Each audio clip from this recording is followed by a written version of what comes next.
It all started with a very simple idea. Tell the stories of how successful middle market CEOs made it to the corner office. I'm Brant Handley, founder and managing director of Resource Options International, or ROI. We're the USA's premier executive search firm focused exclusively on empowering middle market companies to attract, hire, and retain A players while transforming top executives' careers and lives. ROI's Into the Corner office is dedicated to discovering how middle market CEOs advance their career, and we're making these remarkable and sometimes quite unbelievable stories available to you for the very first time. Listen and learn about the challenges they've overcome, the interesting people they've met along the way, and the lessons learned that steered these executives' unique journey into a middle market corner office of their own. I know you enjoy these CEO stories as much as I've enjoyed recording them, so thank you for listening today. And if you like what you've heard, rate us on iTunes or wherever you get your podcasts. I'm looking forward to you joining me on the next great middle market CEO adventure into the corner office.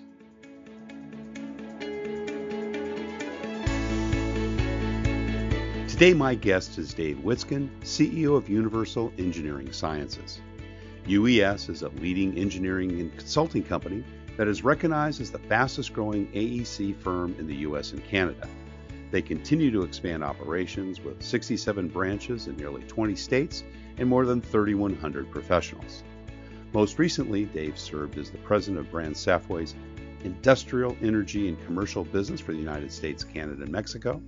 BrandSafway is a provider of services and products to the industrial, commercial, and infrastructure end markets worldwide. Dave worked in various global executive leadership roles throughout his 17 years at the company, including M&A, sales, and general management. Previously, Dave spent 18 years at General Electric in various leadership positions, and he received his BS in mechanical engineering from the University of Cincinnati and an MBA from Westminster College, where he currently serves as an advisory board member. Dave currently lives in Orlando, Florida, where he welcomes the heat after many years in the colder clime of Canada. Dave Witsken, welcome into the corner office. Thanks, Brant. It's great to be here. Where do we find you on the planet today?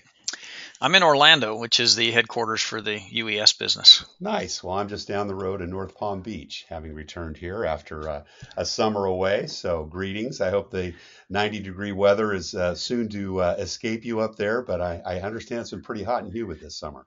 I'm enjoying it, to be honest. So I lived 7 years in Canada. I made a promise not to ever complain about the heat. There you go. There you go. Great. Well, listen, we always kind of kick things off understanding a little bit about your early years, Dave. So tell us where you grew up and what your early family life was like.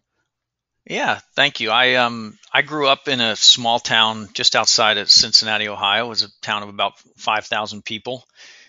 I'm the oldest of three, so I have two younger sisters, and my parents were.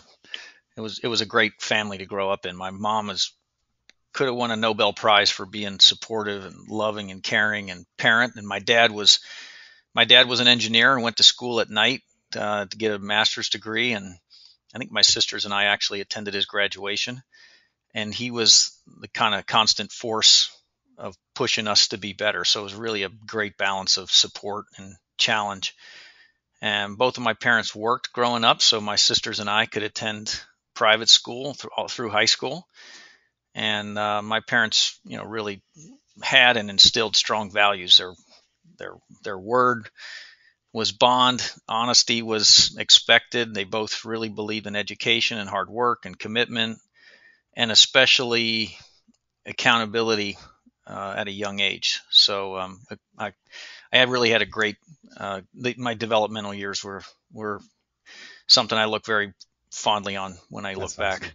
That's awesome. What were some of those, detailed lessons? Can you remember some specific experiences where, God, Dad, I hate to tell you what happened, but you had to kind of go through the learning process with Mom or Dad. Yeah, there were many of those. It was interesting when we went on a lot of family road trips, and my dad, was fond at what would today be a podcast. Back then it was these cassette tapes from various speakers, and we'd have to listen to those while we were driving on vacation. Kind of like And I motivational speakers, or were they book motivational to tape? speakers. Yeah, there was this one I remember called Acres of Diamonds. It was like a 12 cassette series, and we were like, oh, when can we get to the destination so we don't have to listen to another one of these? But yeah, there were many times when I come home and disappointed my parents after, especially after learning to drive, or maybe more than one occasion, I was learning where the guardrails were for growing up. So Any other influencers, Dave? Coaches, teachers that had a particular influence on your early days, and if so, what would that have been? yeah, it was interesting. They say it takes a village to raise a child, and I certainly felt that. Because it was a small town, it's funny as I think back that in the town there were two pools. One was called the big pool, and the other one was called the little pool. And there was the woods, there was the cemetery, there was the weight room, and everybody knew where all these places were. There were two neighborhoods that had kind of a formal neighborhoods with one in and street in and out, and one was called the old sub, the other was called the new sub.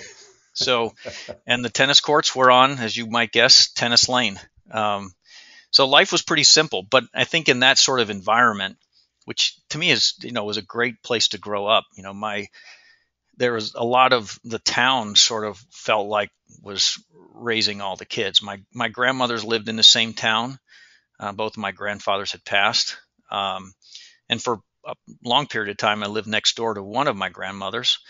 And so I was very close to both of them. We spent a lot of time together.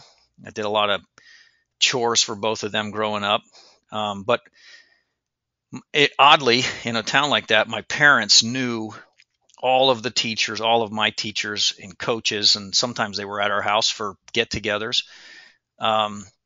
So the guardrails were pretty tight. Everybody knew everybody's business for sure. I had great aunts and uncles that lived nearby.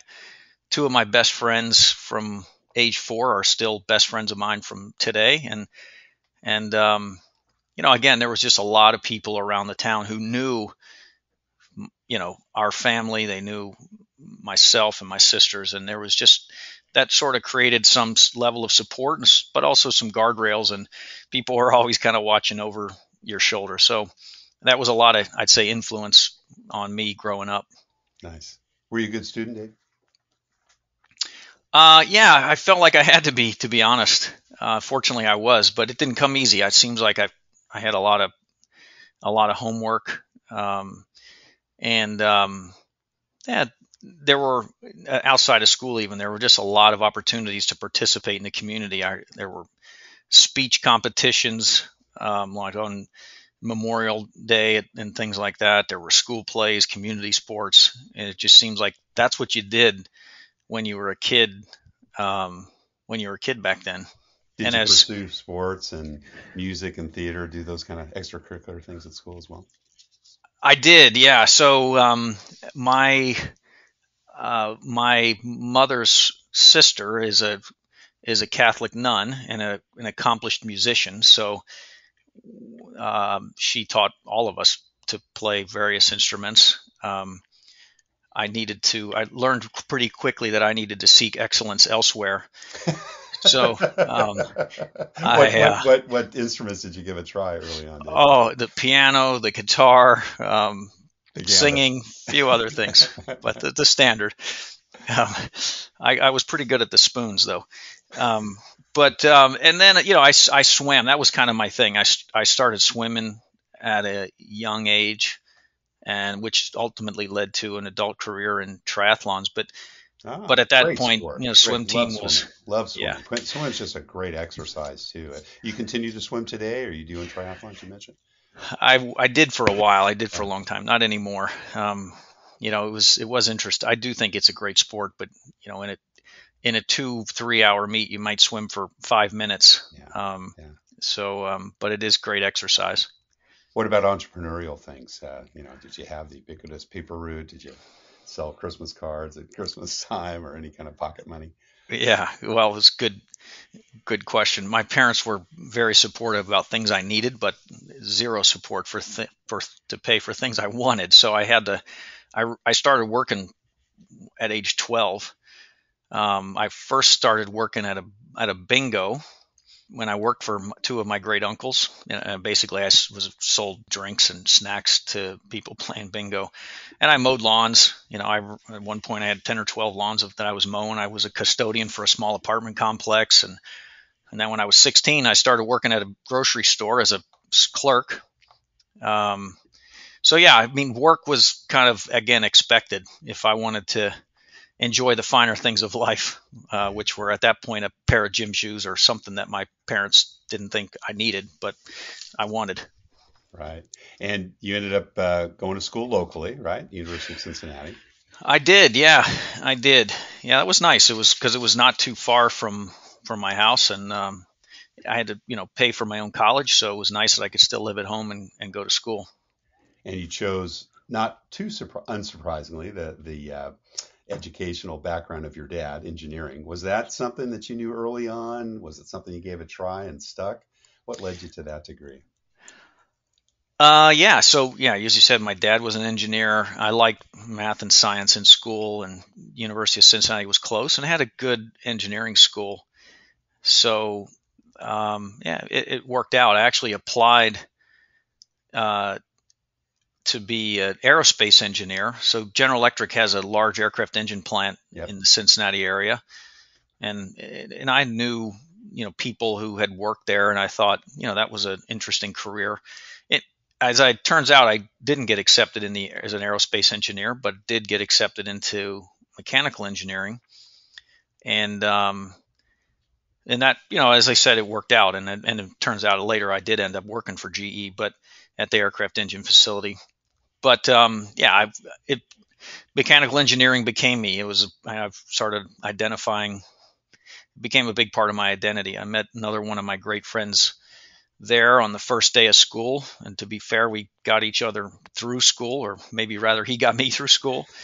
I hope I helped him as much as he helped me, but like I said, it became my identity. It was hard. It was hard work, but I was very proud to be an engineer. Do you remember any courses that you took that were outside your major? And if so, what were the kind of things you remembered from those? I did, yeah. So only to meet girls. Back Good then, strategy. I was like, okay, if I take a nutrition class, I can get credits for that, and I was amazed. On campus at that time, there weren't a lot of women in engineering, but I couldn't believe how many girls were in the nutrition class. So I thought I got to take a few more of these. That led me to explore my interest in a couple other classes outside of the college. It was always a little bit longer walk from the 3 or 4 buildings that I went to. Mostly attended engineering classes, but yeah, it was a whole different world on the other side of campus. So you went to GE straight out of school. Stayed in the Cincinnati area then, I presume, right? I did, yeah, through college. I lived and worked, and in fact worked at home through all that. And I was a co-op student there at the GE facility, which was great. The University of Cincinnati had, and more colleges do now, but at that time, a great co-op program. So it was a 5-year program, and for the middle 3 years, you either were in school or you were working all year. So work school, and you just learn a lot about what real work is like. I had small jobs, but real application of the stuff you were learning in school, which was great. And I met quite a few people there. In fact, I was in there one weekend and working, trying to get through a big project, and met one of the senior executives was in the plant at that day, and we ended up talking for 15 minutes, and he helped me um, get into one of the leadership development programs after I graduated, Wow. and that led to ultimately a 17 or 18-year career at GE. So when I Fortuitous. graduated, yeah, as soon as I graduated, I went to work for GE, left Cincinnati, and went to work in another part of the company. Now you got your MBA as well. Did you do that while you were at GE? I did, Yeah. yeah. So after school, I moved to Indiana for a while, and then moved to Colorado, and I started an MBA at University of Colorado, and then I finished it at Westminster in Salt Lake City. But yeah, I did that at night Do that at night. Yeah. while I had 4 kids and I was working during the day. It was a busy time. GE's a great training ground. You were there during the Jack Welch years, I presume, right? I was, yeah, and met Jack a couple times and actually reconnected with him later in my career, Nice. which maybe come up later. So tell us a little bit about those early days. I had some time in Cincinnati. If I remember, we talked a little bit about that in our planning Yeah. call. P&G, the other big employer, obviously in Cincinnati, didn't start there, but loved it. And there just were so many good people there, and it was so wonderful to be able to work side by side with really so many folks who had such great experience, and I was literally in awe of them. Was GE that kind of place as well? It was, yeah. I was amazed at the level of talent of people that, especially coming out of school and not really having, not knowing much about leadership or anything about business really. There were so many talented people there, as you say. In fact, I think at one point there was an article in Fortune magazine that they talked about all the products that GE was into, aircraft engines, and it owned NBC and power systems and healthcare. And then, but the conclusion of the article was that the best product of GE is its leadership. And I certainly felt that there was so many good mentors that really were just people to not only look up to, but to help teach, mentor, and guide you through a career. Did they give you leadership responsibilities pretty early on there, Dave? Yeah, that was the crazy part. I graduated from school and I go to Bloomington, Indiana, and I show up on the first day, and they introduce me to the 6 people that are going to be working for me. And I joined, as I said, a leadership training program. So it was 2 years, 4 6-month assignments, and you had some flexibility, and you could choose the different careers. And all of those assignments, I had some leadership responsibility. But literally on day one out of college, I was leading a team of people. And the second role, I had over 100 employees. I was assembly line supervisor at the same plant, but 100 people, reporting into my role. And that experience was second to none. Like you sort of alluded to with the question, is that you just learn so much when you have that kind of responsibility, when you might not even really deserve it or know what to do with it, but you really learn fast. And I'm sure a lot of those folks were probably maybe decades older than you. Certainly, oh yeah, many had worked there for a while. How did that feel in those early days? It's a little humbling, isn't it? It was awkward because I had grown up in an environment where, I was helping or working for my peers of my parents or older. I was the average age in the town I grew up was probably old. And so I ended up, I was sort of servant to them, and then I'm sort of directing people. So took me a while to get used to that. But you sort of adjust to it, and people were really honestly great to work with, and it became a good learning experience, like I said, and I sort of came into my own as a leader from that experience. What were some of the earliest leadership lessons you took away from that job? Okay. It's interesting. There was there's so many great mentors, but a wise mentor told me many, many times, said to me, choose, focus, finish. That was the words that he continually said. And I guess over time, I've sort of thought about that a lot. It's probably more important today, especially with an unlimited number of distracting sources of data and information. Staying focused is really what's important, and can be a real challenge. But keeping lofty goals on the top of your mind and allocating your time to them prevents you from getting lost in minutia. Some people call it majoring in the minors. And since that time, again, I think that was really good advice early on. So I'd love to hear a little more about that. I mean, I think the focus and finish part's probably pretty obvious, but tell us about the choose. Because there's so many things that you can work on, and you really have to choose the things that have the greatest impact on the business or the business unit that you're working on, or even in your role. That evolved for me when I took a new work assignment I would write my sort of resume of the future, a couple of years out.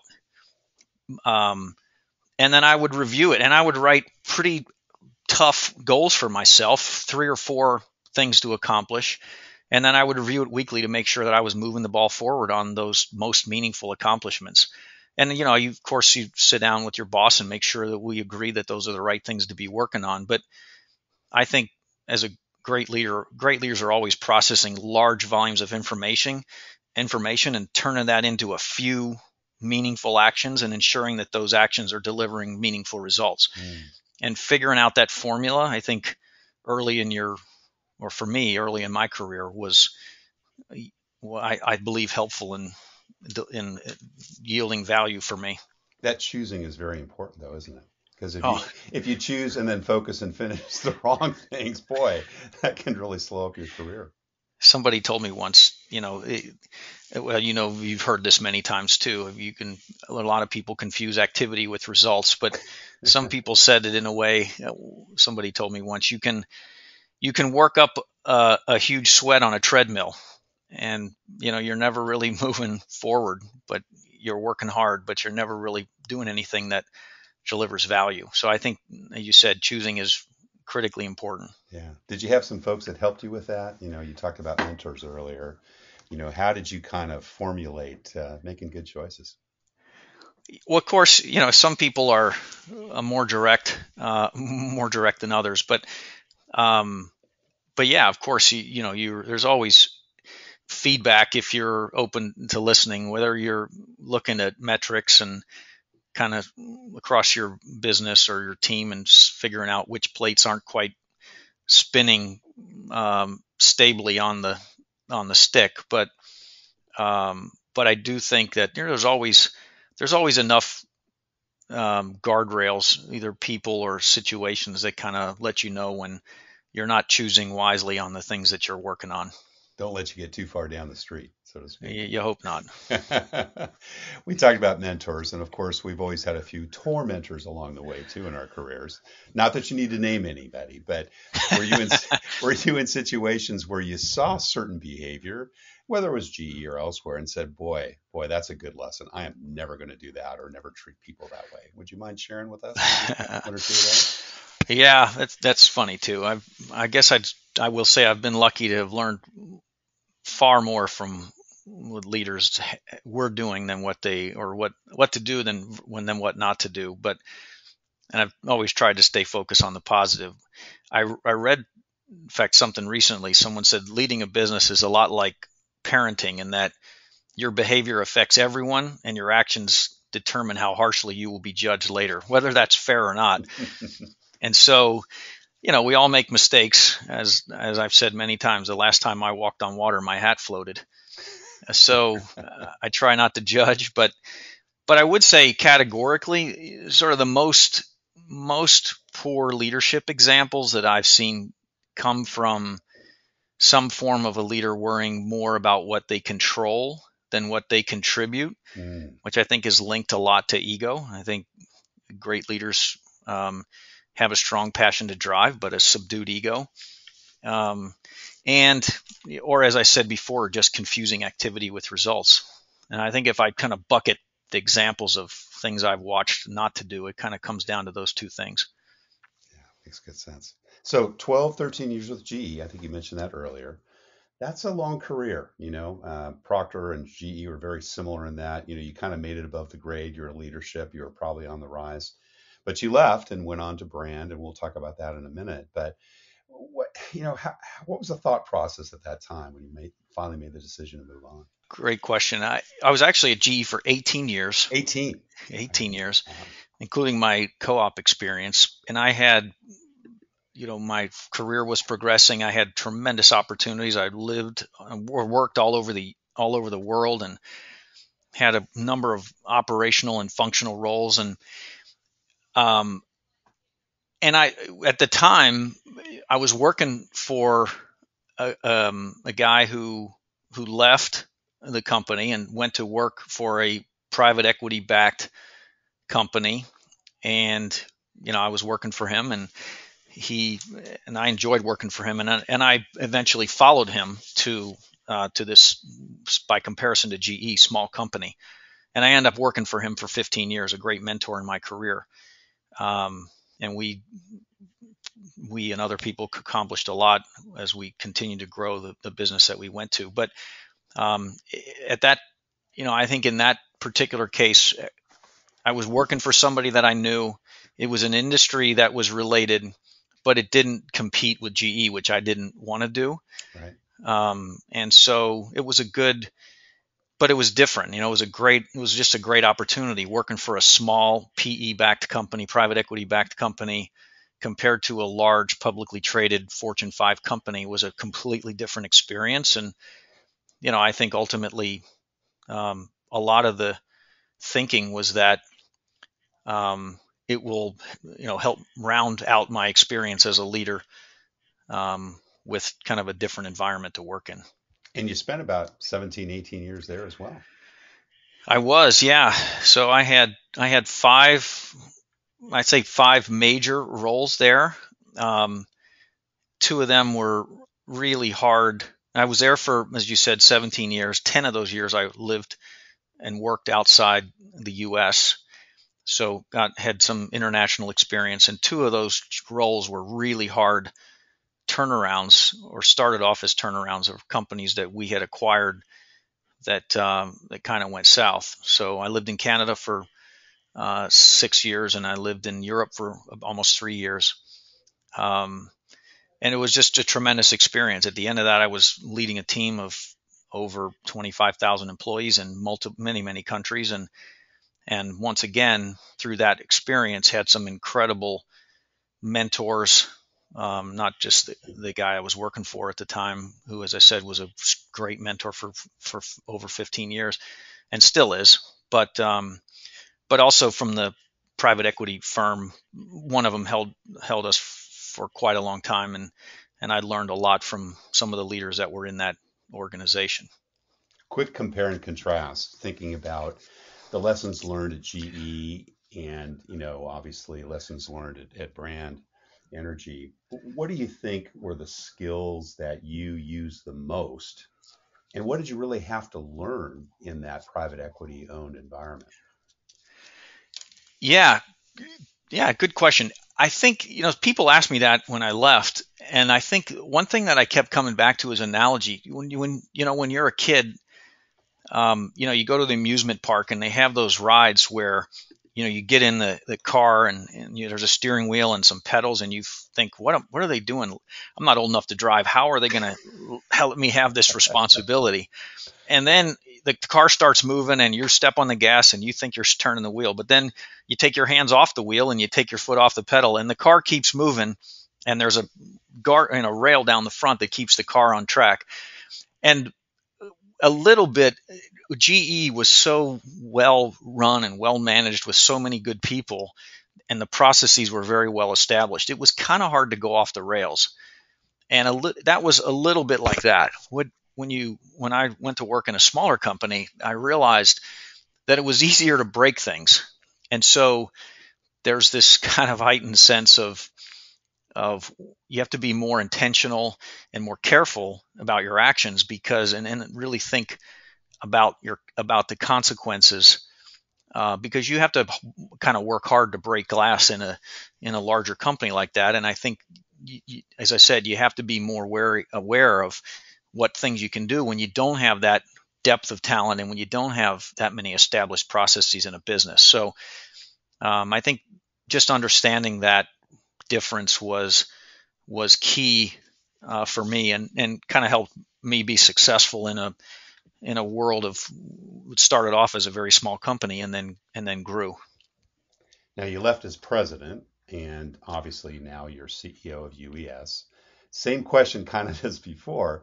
Tell us about that transition, because again, another 17-year career, that's a long time. Gosh, I'm sure, you went through a lot of transitions as a family, particularly the moving around, et cetera. Tell us a little bit about that decision process and, taking in your CEO role.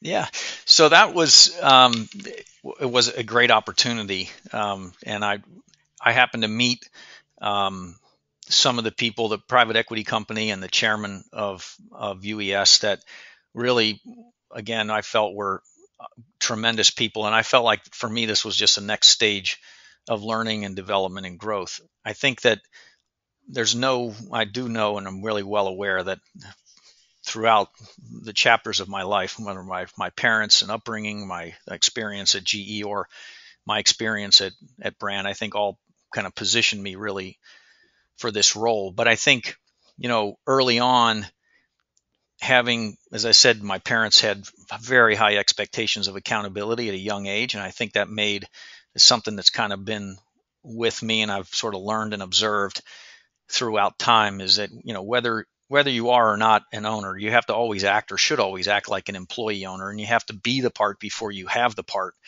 I think that was super helpful for me and kind of helped prepare me for the role. I had met people along the way who had always said, I heard this phrase that I thought was really interesting, is that promotability and pay is directly correlated to how far ahead you think and act, and how long it takes the company to recover from one of your mistakes. So it wasn't about, much less about span of control. So again, it really drives this strong sense of ownership. And so, and we, at Brand, for a private equity company, as you know, multiple of invested capital, or MOIC, and ROI are really important. In the 17 years that we were with Brand, the company went from around 350 million in revenue in one country to about $5 billion, and over 40 acquisitions, and over over 25 or 30 of those I had direct involvement with, either in due diligence or in negotiating, or in integrating and running the business afterwards. So we had, a 17-year run with 12 times MOIC, 12 times money, and 16.5% annual return. And I felt like this not only running a business at scale, but more importantly, helping lead and being a part of that transition from a small company to a larger company was invaluable for the role that I have now. So meeting those guys and feeling like I had something to offer was really a big part of the thought process of making this role, and feeling comfortable and confident this was a team I wanted to be a part of, and this was that I felt like I could bring something to the organization. You've been about 18 months in the role, and obviously you're, now the man in that corner office. How would you say your leadership style has really evolved over the last 30 plus years? Yes, interesting. I think you get more. I think I've gotten more comfortable asking the seemingly dumb question. It's amazing how it helps people, think along. I try to say less and mean more, because I think if you can say more impactful words, then your impact can make it through more layers in the organization. I think, another thing is I've had a lot of varying experiences, which I'm incredibly grateful for, and that has helped me have more of an outsider perspective on the business, and therefore, and maybe more confidence to act more quickly. I think also have evolved as, there's a term that they used to use at GE. It was called ambidextrous thinking, where you can kind of think about growth and cost, and you can think about strategy and details kind of at the same time, and you're sort of spanning different things to think about in any one day. And I think the experience that I've had in the past has, continued to help me grow in that area. I think leadership to me is always about finding the balance, or finding the line. And I think everybody's style evolves a little bit differently, but from being, the balance between collaborative and decisive, or the balance between delegating and coaching and to getting personally involved, or the balance between being a great doer versus being a great thinker, and managing the balance of power in an organization. In my case, our company is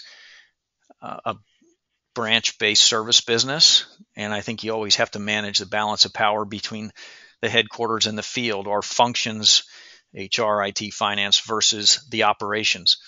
So I think just being able to find the balance and sense when things are getting out of balance is some of the skills that I've kind of developed over the years, and I'm still learning. That's good. That's a good thing. Company culture, there's so much written about it, and we talked a little bit about before the podcast the importance of that. What would you say is both unusual or perhaps unique about UES company culture, and how do you kind of do that? How do you keep it on track, or how do you move it in the direction that, deepens that cultural feeling across your employee base? Yeah, so I think one thing is that we try to stress, and I try to stress with, especially with our leadership team. And I stole this phrase from Shane Battier, who played in the NBA, and I listened to a few podcasts and books from him. Is about, you have to have players at the leadership level in the company that play more for the front of the jersey than the back of the jersey. And our leadership team, it has to be the first team. And we talk about this a lot when we get together as a leadership group, that our company will never be that company unless you and each of our people on our leadership team is that person. And it's so, I think it's critically important. And I think that's a big part of us managing culture, is having a team at the top of the organization that are really connected, collaborative, care about our employees and our customers, and discuss and debate, healthy debate, actions and initiatives that we're going to resource and spend time on as a team. So I think that's what I think is unique, or I hope to be unique about the business, and that's kind of how I think we keep it moving forward. I know you're not involved in a lot of the day-to-day hiring, but I know you folks are growing. But you do get involved, obviously, in direct reports and maybe one, relationship down the line. What do you look for, Dave, when you're making bets on the people you invest in at hire at UES? So I think the first thing is, and this is really all throughout my career, I've learned that I think I look for people that are and people, not or people. Every action that people take has multiple dimensions to it. And yes, we have to get better and lower cost.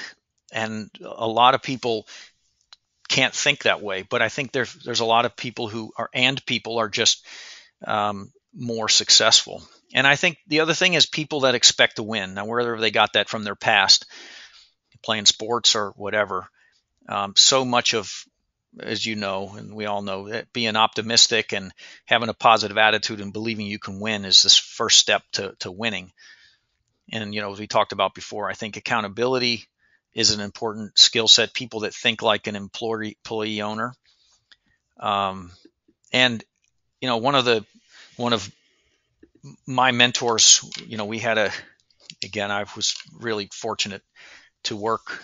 And in fact, one of the private equity company that was heavily involved in brand for the last part of the last almost half of my career there, they had some fantastic leaders. And one of the leaders in that group was very wise and a great mentor of mine. But, he made a few thoughts that he shared some thoughts with me that I thought were really interesting. He said, every day when I wake up, I always think our price is too low.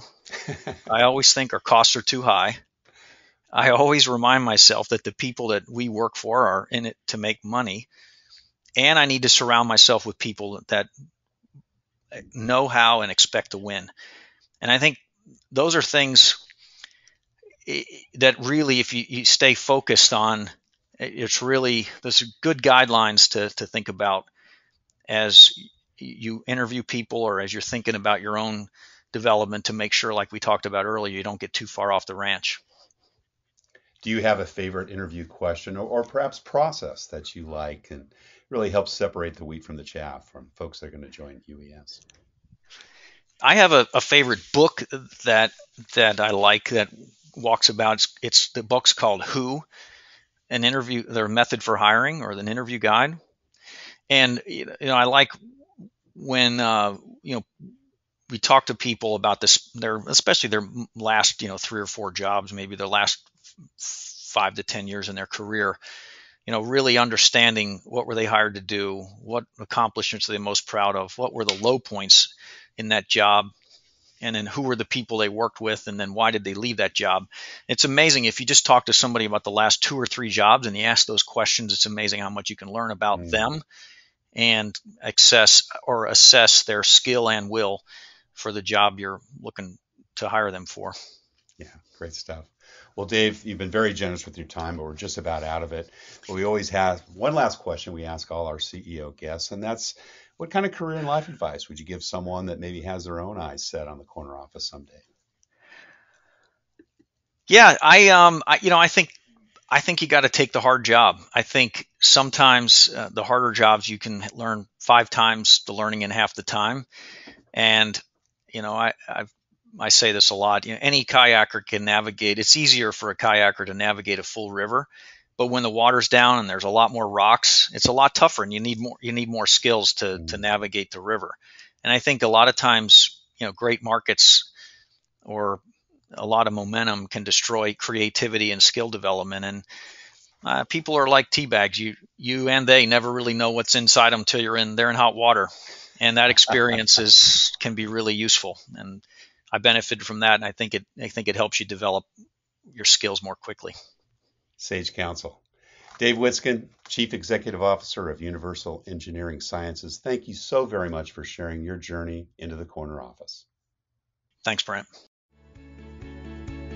Thank you for listening to Into the Corner Office with Brant Hanley. We hope you enjoyed hearing our guest CEO story as much as we did. If you want to hear more CEOs reveal their journey into the corner office, please subscribe via iTunes and tell your friends and colleagues. For more information about Brant, Resource Options International, and the mighty middle market, visit www.goforroi.com. We look forward to having you join us for our next episode.